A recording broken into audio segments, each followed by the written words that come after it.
Well, I'm here with my buddy Sam. Sam, it's so wonderful to be with you, and thank you for letting me interview you this morning. I really appreciate it. How are you feeling? Fine, thank you. Wonderful. So, I want to talk a little bit about your life and your legacy. You've had quite a full life. You fought in World War II. You went through the golden era of Hollywood, and you've owned your own business. So, of all these wonderful chapters, what can you tell us just a few moments that you're kind of the most proud of or that stand out to you? I can't say that any 2, 3, 4, or 5 or a dozen minutes, because my whole life has been so interesting and full and complete that it's just been a wonderful life, and I've been very fortunate throughout my life. I've been blessed in so many ways, being able to do what I wanted to do without any fault or hesitation. Wonderful.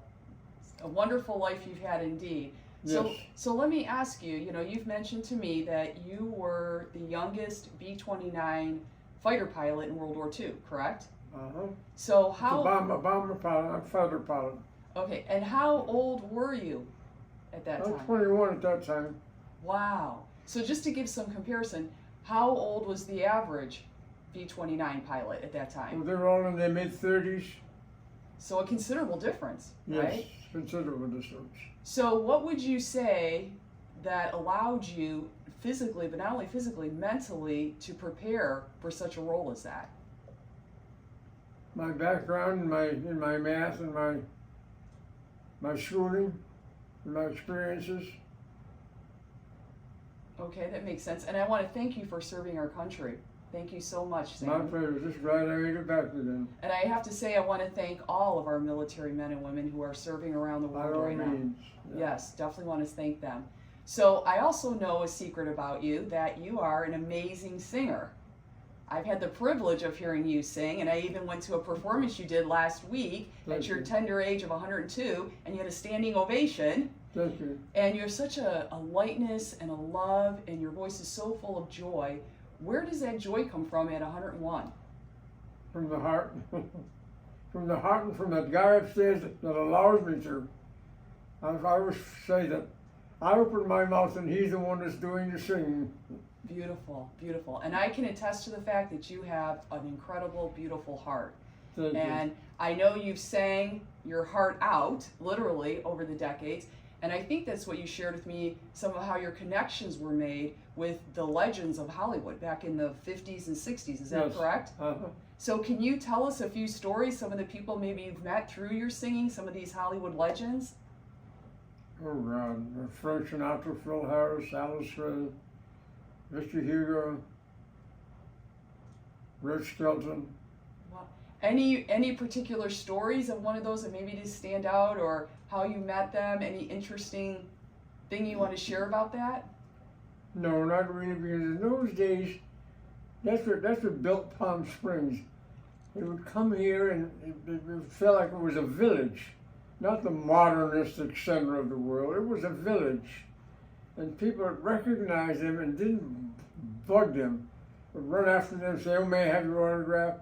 They waved to them, and if they didn't get waved to, they would wave back and call their attention to them, like Red Skelton riding down Palm Canyon in his Rolls Royce smoking a cigar. He'd holler out the window, "Hey, you folks, you know who I am? I'm Red Skelton." I love it. That's wonderful. I just love that. Mm-hmm. So you've obviously lived, like you said, a very abundant life. So can you share with us, you've been physically and mentally healthy really pretty much your whole life. I think you told me you didn't see a doctor till you were 95. Is that right? That's about right. Amazing. I mean, amazing. So please share with us, what are some tips on how to stay physically and especially mentally healthy for so long? Keep your mind and body always occupied, busy, and involved. Never allow yourself too many idle minutes to be bored with anything in life, anything in your own life. If you're bored with anything in your own life, it's your own doing, not anybody else's. It's your own doings. So you control your well-being. Wow, well said, well said. So, nowadays we're seeing a lot of people having a lot more stress. We see a lot more anxiety. We're seeing a lot more depression, isolation. So, what can you say to people who may be experiencing that, who are going to be listening to this interview? What would be some of your suggestions to help with their mental health? Well, from day to day, many things will happen, and expect the worst and hope for the best. But don't let them overthrow you. You're the control. You control your destiny, not anyone else. You control your destiny. Don't allow anyone or anything else to control your destiny. It's yours. Oh, I love this. They're just yours. So you stay in control. Anytime you lose control of your destiny, you feel like you're losing your self-worth, your self-pride, and your self-image. Wow, amazing. Wonderful, wonderful words. I love that. So, you mentioned taking care of your mind and your body, and obviously you and I met through doing the BreathATX mind-body practice. So, how have you benefited, I'll ask you this, by doing this combination of breath work and brain exercises and gentle, physical therapy with stretches? How has this helped you, and especially at your tender young age? Well, at my tender young age, thank you. I'm using muscles and parts of my body that I never realized were active or had to be interactive to keep my mind and body in sync. There are many parts of the body that people from day to day or week to week never utilize, because they figure they don't need them or ever had any occasion to need them or use them. But in this exercise program and in this program that you're trying to set up, is very beneficial because it brings into function many of the muscles that you normally would not use or ever thought of using, and bring them into function, into action, to give your body your full utilization. So how has the breath work and the brain exercises and the gentle physical therapy, gentle stretching and exercises, how has that helped you? Well, it brings into use and function muscles and parts of the body that I would never consider using. Simple little things like toes and heels and biceps and triceps and hamstring that you would normally not think of from day to day in daily usage, in walking and all your daily activity. Because many times you go from day to day to day to day, and some parts of the body never, I repeat, never get used. And so how does those physical, and I think that's excellent, and I love that, how has that helped you incorporating too with the mind and your breath? How has that kind of worked into this whole picture of wellness, using not just the physical exercises, but some of the brain exercises you and I have done, and using the breathing? How has that helped you? Oh, it's a good trio, the brain, body, and mind, and then breathing. Because you got to remember, your breathing brings in oxygen, and the body, for oxygen, you carries what your body needs, what your mind needs, what your soul needs. It brings in that moisture, and oxygen carries more than one benefit. Oxygen carries many benefits, and many necessary very many necessary nutrients for the blood, for the brain.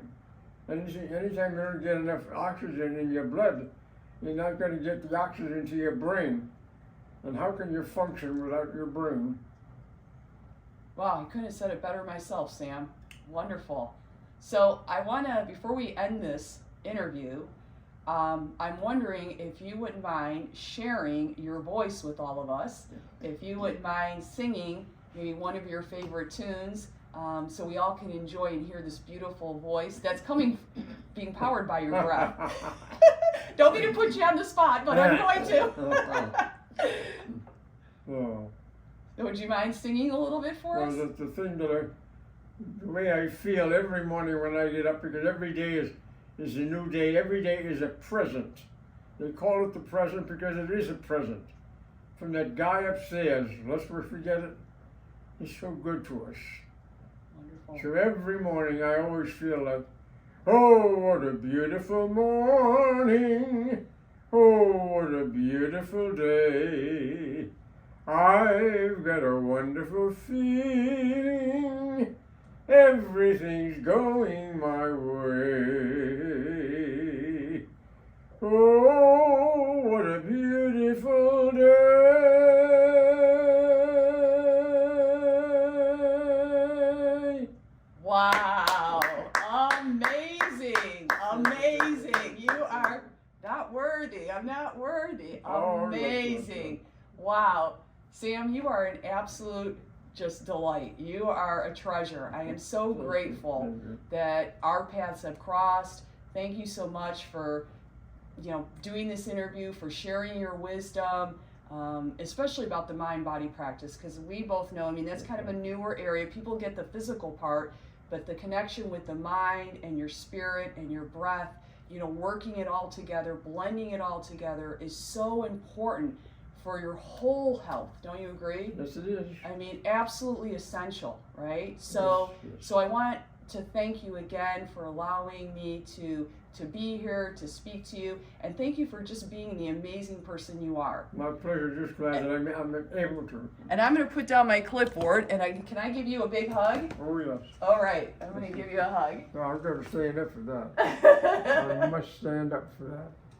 I must stand up for that. Thank you, Sam. Take it off. Till you're better. God bless you. God bless you. Wonderful. Yay.